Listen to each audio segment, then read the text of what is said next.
hanyuma umva dayimoni icyubahiro arambwiye ngo abantu bose barasaka.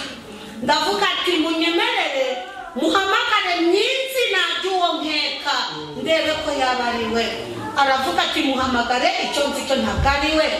Naravuze nti runaka, mbona arakebutse aho nari nicaye, nimureba nsanga ni we. Ndavuga ati mu izina rya Yesu, nawe bugiza muri iki gihugu gushaka ubutunzi, ku isi warakize bugiza muri iki gihugu, uri n'umuririmbyi sha nzabivuga ningera ku isi. Bivuga iryo jambo ntiyigeze ansubiza, we yaratitiye cyane ibyuya biramurenga. Nyuma yaho numva dayimoni icyubahiro aravuze ngo igendere, ugende udafite ikibazo cy'uko azakuvuga, kuko uyu we ntabwo azagaruka mu isi, kuko turamwicira muri iki gihugu. Yahise azamuka, numva dayimoni icyubahiro aravuze ngo hakana ryazina ngo amafaranga aruta ayo bariya wabonye bajyanye. Naravuze nti ntabwo nakemera amafaranga y'iki gihugu. Mwababwiye ko batazajyamo inyama nziza, mwababwiye ko batazambaramo umwambaro mwiza, kandi n'amazu yabo batazayararamo. None byaba bimaze iki? Ukagera saa 9 ukabesha kandi wari wiriweyo. Dore iwanyu baterana saa 3 mugasanga marayika yatwaye raporo, uba wakoreye kuri 0, none umaze amezi 5 udaterana amabera, none uzajya mu ijuru. Arambwira ngo dore iwanyu bazanye umupasiteri, urambije uramwanga, ko wanze Yesu uzajya muri hejuru. Neza nshira akaganza hejuru ndamubwira ni iwacu bazanye pasiteri, korari yose yaramwanze, ntabwo ari njye njyenyine. Numva arambwiye ngo buri wese azikorera uwe mutwaro. Nubwo twaba dufatanya iki cyaha, burya nawe uzabatswa ibyawe. Hanyuma arambwira ngo ngwino nkwereke ibindi wakoze. Twaragiye mbatangaritse ko ikuzimu hari amarimbi menshi, aho bashingura namwe niko muhita amarimbi cyangwa kaburi. Irimbi rya mbere ni igihe urota uri gusambana, waba uri umugore, waba uri umugabo, waba uri umukobwa. Iyo urose uri gusambana uri umugore, hanyuma umudayimoni uri kugusambanya akagutera inda y'abadayimoni. Iyo ugize iyo nda muri iyo sawurose, umwana aravuka w'imyuka mibi akasohokera ikuzimu. Usohokera ikuzimu mu buryo bw'ubusambanyi bw'inzozi, hari umumama w'umudayimoni ushinzwe kurera abo bana.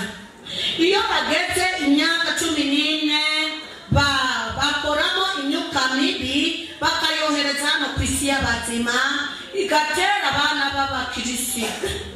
Akenshi uzabona abana bacu ntabwo bazaba bumva. Umwana wa pasiteri cyangwa mwarimu azavamo umwana utumva, siwe kuko ni ya myuka mibi y'abana bo mu nzozi bagarutse gutera abo bana kugira ngo basuzugure ababyeyi. Hari akandi kaburi cyangwa irindi rimbi. Haleluya. Hari akandi kaburi cyangwa se irindi rimbi rijyamo impinja za wa wundi utwaye ndatabishaka akayikuramo ku bushake. Abo bana iyo bageze ikuzimu barabashingura, bagategereza nyina wabakuyemo. Iyi herezo ryawe rigeze, bahita bazamuka bakajya kuri bariyeri ya 3, bagategereza nyina wabatwaye ikuzimu. Wuzura umwuka wera utawuzura, wowe wakuye n'inda, wowe uzi neza ko wanyweye ibinini ugakuramo inda wa mukobwa we, abo bana baragutegereje kuri bariyeri ya 3.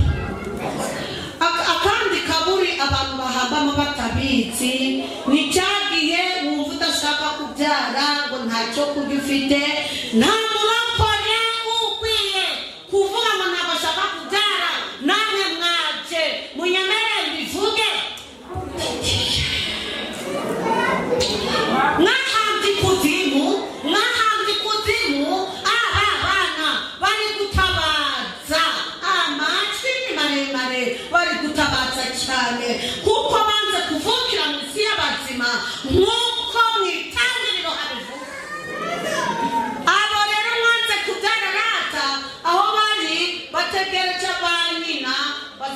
bansanga kuri bariyeri ya gatatu.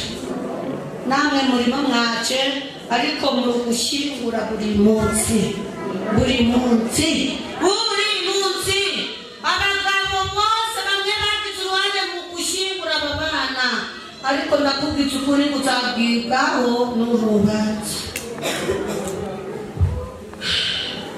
Twarahageze dayimoni icyubahiro arambwira ngo ngwino nkwerekere icyatuma utazajya mu ijuru. Yaravuze ngo ngiye kuguha abana bawe batatu bari muri iri rimbi, nurangiza kubabona turakwereka inzira ijya ku isi urajyana nabo, ariko wakamye izina rya wa mugabo.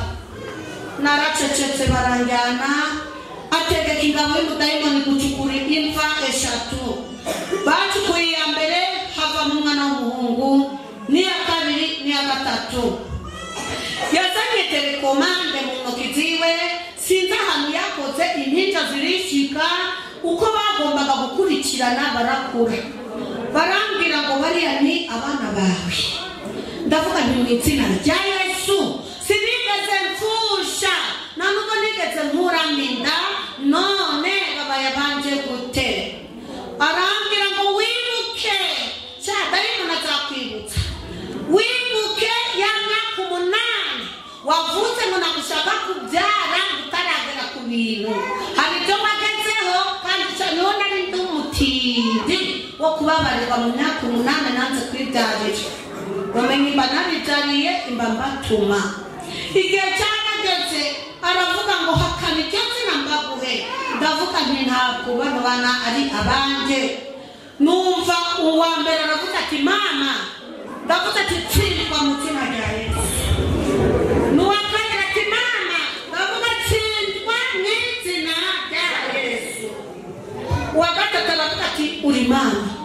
Ndavuga nti ntabwo ni mama wawe.